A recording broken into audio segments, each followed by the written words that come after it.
right. Hey, this is Phil McNally with Art Speak, and today we are with Artist to Artist, and that is a version of Art Speak that we do, and it is basically what should I call it today? It's like two people talking, but they're basically artists. So we're going to talk a lot of art stuff. So that's why I call this Artist to Artist.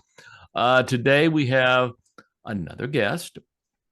And this lady is someone I have been trying to get on the show for a little while. Very, very talented, fine artist, and love her work. I've seen enough of it. We'll talk about it, and we'll talk about her. Her name is Stacy Kamin. And Stacy, appreciate you coming on board. Yes, thank you. I'm happy to be here. Stacy is located in Portland, Oregon, and as most people know, that I am in Dallas, Texas. So we are a little bit off as far as location, but we are on as far as what we do together. So I am. I will admit right from the beginning, I'm not as good as Stacy, but she is really quite an incredible artist, and I'm very curious to understand more about what she does and how she does it, and I'm sure you guys will be too. So what we're going to do is just get her background, because this is how she became this type of an artist, and I'll show you some of her art and stuff like that down the road, and we'll just go forward. So, Stacy, I hear you. Well, you are now on the West Coast, but you started on the East. Is that correct? Yeah, um I grew up in Washington, D.C. Um and I lived there until I was 10, and then I moved to California when I was 10 years old. So, yeah. 10 years old. Yeah. So, but you have a family of artists. Is that correct? Yeah, my mom's an artist, Jacqueline Kamin, and she paints a lot of still lifes, a lot of floral paintings, and portraits and landscapes. Um, she's very good. Yeah. So I That's was a born that's in a the right family. Yeah, I mean, if you're going to be an artist and you don't know it as a young person, and you're born into a family that's of artists, it's like, okay, hey, it's all delivered to me right here on the table. I've got everything. I've got all the artwork. Lucky. Yeah. That's great. That's a part that I want to kind of talk about too. Is I've interviewed artists who have been born into families of artists. I've interviewed artists who just learn it on their own, and I am and seeing differences between the two. Okay. One side struggles a little bit more than the other. The other's got the help, so it's almost like maybe Yeah. that's kind of how it gets through. But in your case, you actually was your father an artist, or was it just your No, mother? just my mother. Just my mother. Um, yeah, I think I knew I always love art classes and painting and drawing, and my mom always put me in some kind of art class. When I was about 12, after seeing Little Mermaid, I was like, oh, I want to be an animator for Disney. And Oh then my gosh. started copying like Mickey Mouse and different characters and making cells like animation. Mm-hmm. Mm-hmm. Um, and so I studied animation in school in college. I went to art school in San Francisco, the Academy of Art, and studied Wow. traditional animation. Wow. Yeah. That's fascinating. So instead of going out on the gridiron, doing the football cheerleading kind of thing or whatever, you stuck with the art. Yeah, pretty much I knew then that was what I wanted to do. And I didn't like anything else. It was an easy choice. I wasn't good at anything else. I was kind of, it was kind of like easy to know what I was gonna do. Yeah, that's what gets me. I mean, when you know it when you're young, I mean that's the fascinating part of it, where these kids go through school and unlike me, I had no idea what I was going to do later on. I had no idea what I was going to do that friggin' day. But I'd find classmates, who would, oh, I'm into this. This is what I like doing, whether it's wood shop or whatever, they're just they're just into it, and it's like, God, my head's not there. It's not there yet. Yeah, So yeah, so I guess it was nice already knowing what you were wanted. This is what makes me happy. This is what I see going on. This is inviting. This is a passion, and it's like getting it young. And I guess in a way, has it ever bored you to the point that as you were growing up, that, oh, I don't think I want to do this anymore, I want to skip it for a while? Or was it always strong in your heart? Um, I think it was always, I went, I mean, I had schoolwork, I had all that, and Hmm.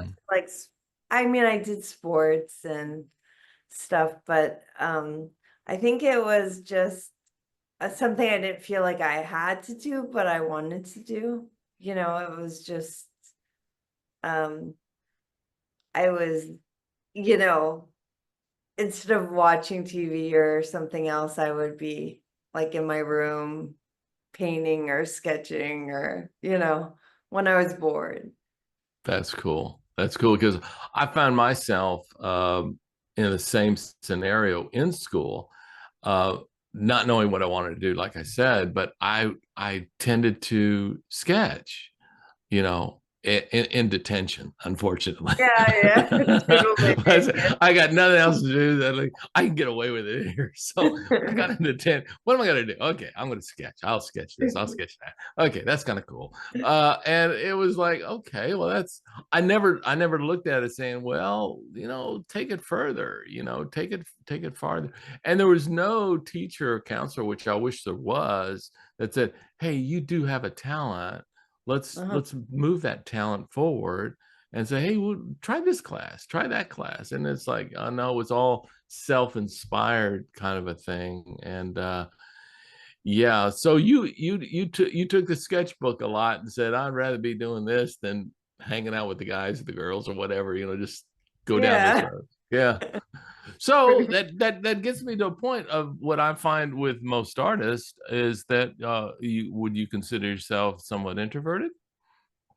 Well, to a point, but then I love going out with friends and having social life, but then I'm like, oh, I need my time alone to paint. And I definitely am structured where I paint alone, I work alone, but then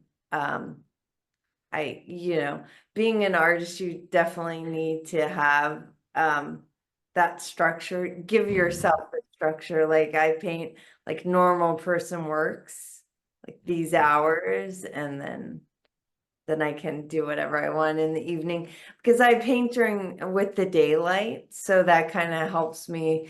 Like when it gets dark, I have to stop. Time to quit, huh? Yeah. It's like there's my 8 hour day. All right, Like I'm glad for that. And because I probably paint all night trying to get stuff done.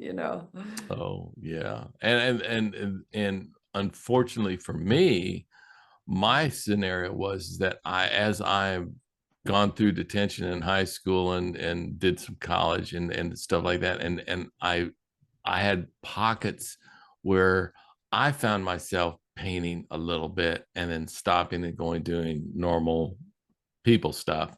and then coming back, and then down the road or a week later, maybe do that again. And then I found it not to be consistent, but I found it that you keep ending up here. It's like Yeah, yeah. you just end up here. So should you be here or should you not? And it's like, oh my God. So, but you coming from a family of artists, your mom, is like keeps the wheels to the metal and just keeps on moving as far as, hey, painted this, she's doing something. I'm sure that inspires you too, right? I mean, things that she does. I mean, Yeah, yeah, definitely. Definitely. You know, eh, she go ahead. was working in her studio and, seeing that all the time. Yeah, and probably your best critiquer, right? Oh yeah. Yeah, definitely. Because I think that's where I find myself, and I'm sure there's a lot of artists who are listening to find themselves, um, who happen to enjoy doing art, start doing art, um, and then it's like, well, I don't have anybody giving me their opinion of it. I don't have anybody giving their critique, their kind of they're not kind of in behind my corner pushing me saying, okay, hey, do this, or this was wrong or something. Unless nowadays when you get old enough and you start putting the money in and say, I need a video tutor, and then they teach you Yeah, their style and all that yeah. other stuff, and you're sitting there with their remarks about what you're doing, and it's like, well, maybe that's not exactly who I am or what I am or how I can be, where your parents, I mean, your mother kind of, I mean, you had it. I mean, that's great. I mean, somebody who can actually sit there and say, well, okay, I'm done for the day. And what was your opinion of that? What was your critique of Well, that? it's good and bad. As in one point, other kids or other people that were in art school or in art classes, their parents would hang everything on the refrigerator or when, think, wow, that's great. Yeah. There's Everything the is great. magnets. They all come out. They all hit their fridge, right? Yeah, she didn't say everything was great, like something, how it could get better. It was always like, how could this be better? So it was always, sometimes you just wanted to be, just tell me it's great. You know? Yeah. Exactly. Exactly. And that is very much hard to say at times. I think it's even harder for artists who paint to say. I find it, at least in my scenarios, that to say that, oh, that was great, that was Yeah. good, Yeah. and it's like, no, it really wasn't. And now, now I'm unfortunately doing the opposite. I paint, and I paint some, and I look at it 2 days later after I painted 2 days worth, and I say, Yeah. oh, that's terrible. That's not good, and it's out the door. It's gone. I don't want it anymore. Because I guess it's the way that I started painting was I didn't get the critiques. I didn't get the opinion. I just painted it, and it was either kind of washy or it was kind of blurry or it's kind of not the right colors. And it's like I'm sitting here afterwards trying to make it that way, trying to make it better. Yeah. Let's finish that color out. And it wasn't worth my time. So I'm step laddering up my styles as I go, but I'm throwing things away that just interfere because I don't have the knowledge to correct it. I don't have the Mhm. knowledge to start it correctly to begin with to make it happen. Yeah. Um, and I had, like I said, I have nobody behind me saying, okay, hey, this is how you started painting. This is where you go.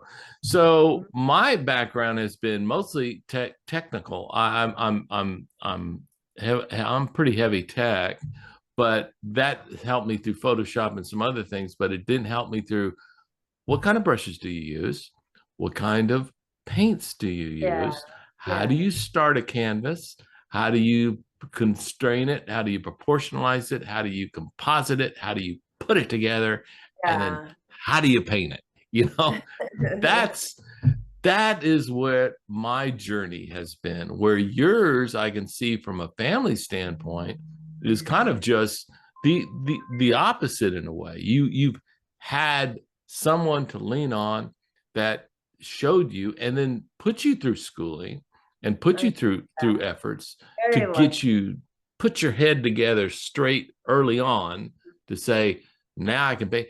And if we compare our paintings right now, yours will stand out by a long shot, only because you've had that type of structured background to get you to that point where I did not. And I think a lot of artists suffer from not having a structured background who could be good painters, but Yeah, they. of course.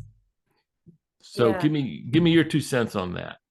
No, I'm so lucky. I am. I'm really lucky. I can see that I had a head start, like just a push forward more than other people because she figured a lot of stuff out for me and told me, and so that kind of pushed me forward more. And then so that's I'm fortunate for that. I know a lot of people don't have that. They have to figure it out themselves. So, um, but back to her critiquing, the good thing about her not saying everything was good, but when she did say something was, wow, that's really great. I thought, wow, it must be great. So I really trusted her opinion. It wasn't, I still do. I do. Um, so, but anyways, yeah, I can see that it was definitely a push forward. And I mean, back in the days when Rembrandt or like back, they would have apprenticeships when they were really Mm-hmm. young, Mm-hmm. starting like they knew what they were going to do. And Mm-hmm. maybe they didn't go to school, but they were just doing art from the Mm-hmm. start. I wish it was like that from the start. I wish I didn't have to go through all the, you know. Oh, yeah, I've talked about that before too, masters and apprenticeships. And it's like, the masters would be the ones you didn't question them. You did whatever they said to do, even though you didn't think it was the thing to do, or you had an opinion about it. They didn't want to Yeah, hear it. You were an apprentice, and your whole thing was to become the master. And they led you down that road. Good masters did, and I kind of wish there was that here. I think what we have here is social media masters who believe video and training painters is that's how you go. But the masters want a certain amount of money in order to say, "Hey, yeah, I'm your master." I mean, yeah, and some of that money goes way off the records. I mean, I just don't get it. And I always wonder though, okay, you want $1,000 for a year for me to train you, but are you really training me? Is because I want to get into this part of the segment for you because you do instruct, correct? You have classes and you do instruct. So I've asked yeah, this question before. What do you do with people who in a class show differences? Let's say you have three people in the class. One is listening to you and pretty much following what you want. The other two are also doing that, but now you're starting to see a different journey they're taking. Each one is taking their own little journey somewhere else that doesn't quite match your teaching. Okay. What do you do? Let's say it excels a little bit in another direction. How do you tend to those types of students? Well, I mean, everybody has their own journey or what they like, you know? So I feel like they're taking my class to learn something from me. And I hope they got what they wanted, and then they go off and do their own thing. So in class, I don't really mind. I want them to be feel like they're learning from me, and I try to teach everything I know to somebody, and ask a lot of, like, want people to ask me all the questions that they do have. And if that person is learning everything they can from me in the class, or they feel like they are, Mhm. and then they're doing something that they like, I'm happy for them, you know? Yeah. Have you ever come If across they're happy, you and know? okay, I got yeah, that's yeah, as If long as they're happy, I'm you're happy. happy. Well, I but let me take it a little bit further if I can. What if you find a gem, Yeah. somebody who is, oh my gosh, this person is good. I mean, but they're not there yet. Mhm. And what do you do about those types of people? I do have those students too. And you know, I do the same thing, give them all I can give to teach them and help them and encourage them and tell them that they have a lot of potential. And it's really depends on how much um how much they want it, you know? Mm-hmm. It's how much desire they have, and if I can if they want to study with me or not, like, you know? But, I definitely tell them, and then the rest depends on what they want. What they yeah, it's their choice as far as Yeah. where they want to go. I believe always it's like that much talent and that much desire.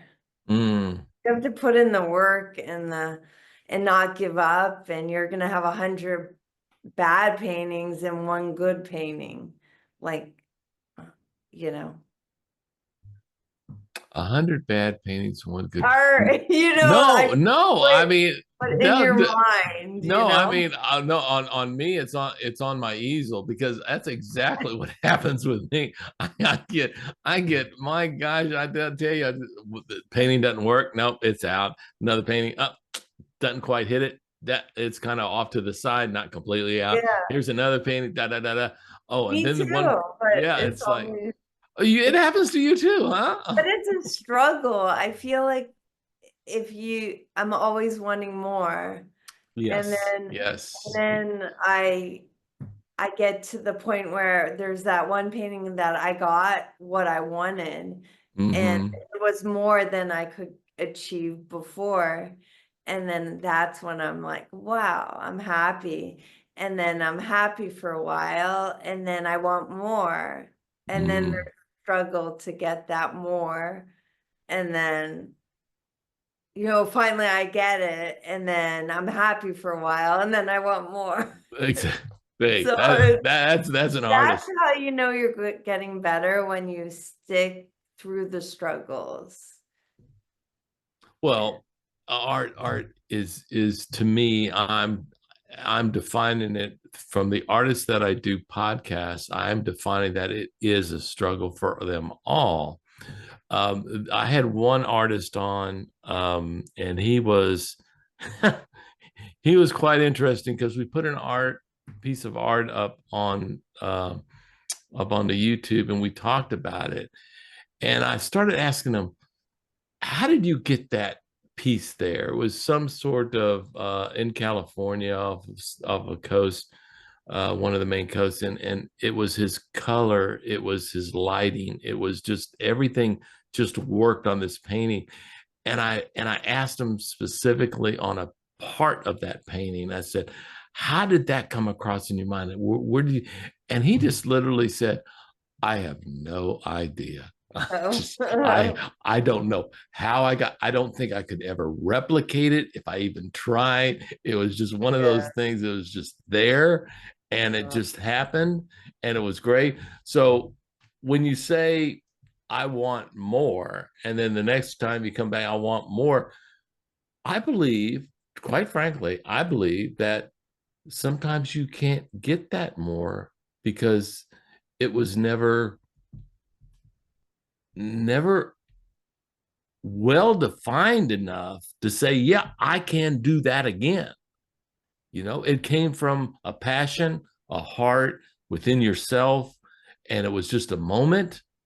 And you sometimes I think artists lose those moments, those. Yeah, yeah. I mean, half of it is inspiration, like in your mood, if you're in the zone or not. Right, the zone.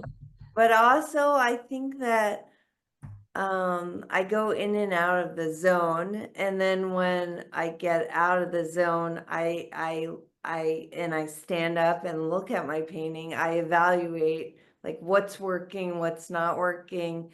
Oh, I'm doing a lot of interiors right now, like a lot of cathedrals, and Yeah. I want that wall to like, so I'm in the zone of painting, and things are happening, and then I stand up, look at the painting and say, wait, that wall is not receding enough, and this column has to come forward because that wall's behind that column. So there's certain tools that I have that I know, how will I make that wall go back? Like, what Mhm. do I have to do to make that wall go back? So the toolbox I have, is it lighter or darker or cooler or warmer? So those are the two questions I ask myself. And then I adjust the color, I adjust the value, I adjust what needs to happen to make it happen. So I believe then in that way, I know how to get it again because I'm learning more tools. That's where I have a struggle because I too sometimes get in that zone. Yeah. And if days turning into night to where I said, okay, I'm going to call it quits. I've been on this for a while, and I say I'll come back to tomorrow. I always hope that I come back to it in that same zone, but I find myself I lost Yeah. the zone. It's gone, and I don't have the toolbox to understand well enough how do I get that zone back. But it was there last night. I should have gone through Yeah. it. Well, I studied with Sherry McGraw and David LaFell, Yes. who are amazing. And my mom is a study with David LaFell. So I had David LaFell figured out a lot of stuff, how to explain about teaching, and um like how, all this, like what the questions you're asking, and I've learned from that, and so they really talk about visual idea, like when you begin a painting, they do a lot of still life. So when they set up the still life, they even setting it up, they have an idea of where they want the viewer to, like where they want the light. Is it a, I should say, is it a light idea, or is it a color idea, or what makes this beautiful that I want to paint it? Interesting. No, that's really good. That's really, really Right. good. Um, So any of it's fun. Yeah. oh yeah, what I think the fun part is you being able to realize you can do that. Yeah, yeah. No, and it's fun to be kind of like in control of what you want to happen. Yeah. Yeah, because you can take the control out. I mean, you can say, okay, this, like you mentioned before, um, there's something in here that's losing the idea. I'm going to take that out and put the control back in of what I actually want. I don't want to again lose it. I want to keep it in control, even though it could fit. I don't want it to fit. I want it to go back to what my idea was and stay with it. Yeah, well, it shows that there's a bigger idea to the whole painting than just objects or things. There's like, where is the light flowing? Where is the viewer gonna come into your painting and go out of your painting? Like, how do you want somebody to travel? You want somebody to stay in the painting and not go out of the painting. So where do you want them to look? So you're kind of controlling. Yes, I agree, but if you have the aptitude and the skill level to be able to recognize that, and then on Yeah. top of that to do it, I mean, there in itself is, it stops the guesswork. And that's where I'm saying a lot of artists who are not at that caliber that you're talking about right now are Yeah. guessing. They're guessing. Try this, try that, try this. And But this, I do go try ahead. that, try this, but then if I try something and it's not working, then I adjust it, you know. But that's where I have the problem. In that, I did the same thing with a lot of my paintings. And what happened with them is that I screwed them up because I adjusted it and then adjusted it and adjusted it and I lost it. Or I just, the color just was, in other words, the idea went with the paint. So the paint went completely wrong. So the idea left also. Okay, okay. and and it was heartbreaking because here I spent hours on something and I went off into a different direction that it went too far down the road that I couldn't control it anymore. I just kept on going that direction, so I messed it up. I just messed it up. I said, okay, Well, you this might be able to fix it. You might be able to go that's where back. I messed it up. I was fixing it. I was saying, I'm fixing. Oh man, I fixed it so Well, bad that sometimes you just need to get those paintings away, like throw it out and then start a new one. and I've learned what large trash bags are good for. So that's what Yeah. I started doing. Well, Stacy, this is Phil McNally, and this is Artist to Artist, and we're glad to have everybody on board. We appreciate it, and stay in touch, and we will be coming back at you. Thank you very, very much. Thank you so much. Bye, Phil.